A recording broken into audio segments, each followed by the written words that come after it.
Bienvenidos de nuevo a este podcast resumen del conflicto de los siglos. Hoy, la Reforma en Francia.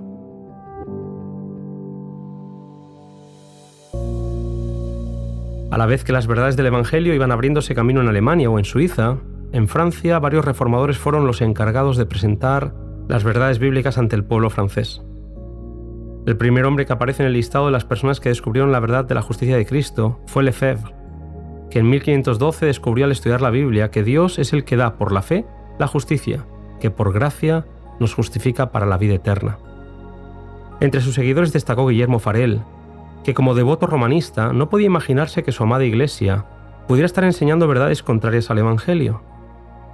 Al igual que vimos en Lutero, Farel buscaba una paz que no podía encontrar mediante actos de penitencia, que practicaba con frecuencia para librarse de ese tremendo sentimiento de culpabilidad que le atormentaba. Al igual que el reformador alemán, Farel recibió un mensaje que supo había llegado del cielo: la salvación es por gracia. Acostumbrado como estaba a luchar por ganarse el favor divino, cuando entendió la verdad de la gracia y el favor misericordioso de Dios, lo aceptó con gozo. Sintió que, al igual que Pablo, pasó de la esclavitud de la tradición a la libertad de los hijos de Dios, que se sienten aceptados y se saben amados en Jesús.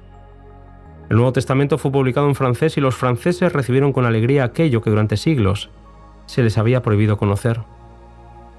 El siguiente personaje que se nos presenta en el capítulo es Luis de Berquin, noble francés del que los papistas decían es peor que Lutero. Sin temor a la muerte, este valiente reformador no solamente defendía la verdad, sino que atacaba con la misma pasión el error. Frente al rey francés, consiguió que a los defensores de la fe católica romana se les exigiera que defendieran sus razones con la Biblia.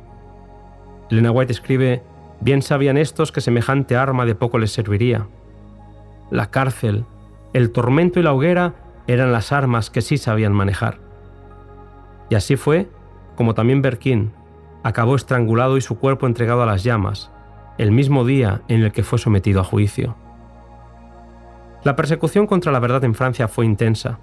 El papado tenía un intenso interés de mantener el país bajo su dominio. Esta intensa persecución desatada en los días de Berquin produjo, paradójicamente, un reavivamiento de la fe reformada.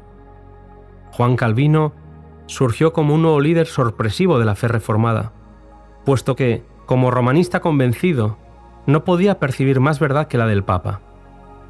Un primo le hizo ver que no hay más que dos religiones en el mundo, una que los hombres han inventado y según la cual se salva al ser humano por medio de ceremonias y buenas obras. La otra es la que está revelada en la Biblia y que enseña al hombre a no esperar su salvación, sino de la gracia soberana de Dios. Me encanta cómo lo escribe Elena White. En la Biblia encontró a Cristo. La predicación del Evangelio significó templanza, pureza, orden, trabajo, sustituyendo a la embriaguez, al libertinaje, a la contienda y la pereza, en las ciudades de Francia donde muchas personas aceptaban el Evangelio, a pesar de que la mayoría lo rechazaba. En un error poco afortunado, los simpatizantes de la Reforma fijaron carteles por todo el país en el que atacaban a la misa. Leemos el siguiente comentario. En lugar de ayudar a la Reforma, este movimiento, inspirado por el celo más que por el buen juicio, reportó un fracaso no solo para sus propagadores, sino también para los amigos de la fe reformada por todo el país. Dio a los romanistas lo que tanto habían deseado, una coyuntura de la cual sacar partido, para pedir que se concluyera por completo con los herejes, a quienes tacharon de perturbadores peligrosos para la estabilidad del trono y paz de la nación. Se despertó la persecución y las cárceles quedaron atestadas a la vez que el cielo del país se oscurecía por el humo de tantas hogueras en que se hacía morir a los que simpatizaban con el Evangelio.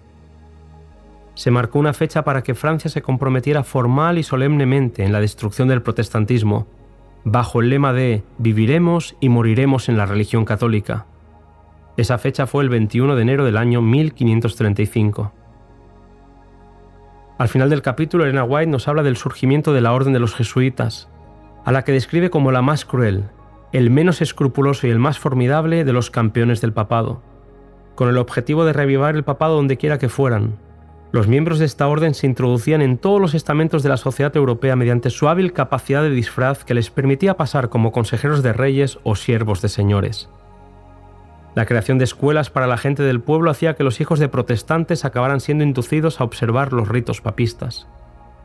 Fue a esta orden que se debe el restablecimiento de la cruel Inquisición, que acabó con la vida de miles de ciudadanos e hizo que muchos otros tuvieran que emigrar a otros países de Europa.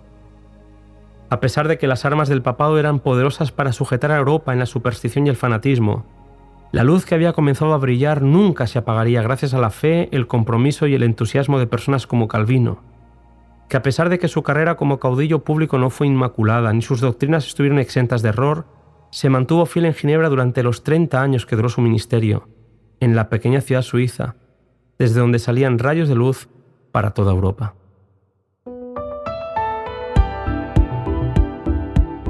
Hasta aquí el capítulo de hoy. No te pierdas el siguiente, donde viajaremos hasta España para presenciar el despertar del protestantismo en nuestro país.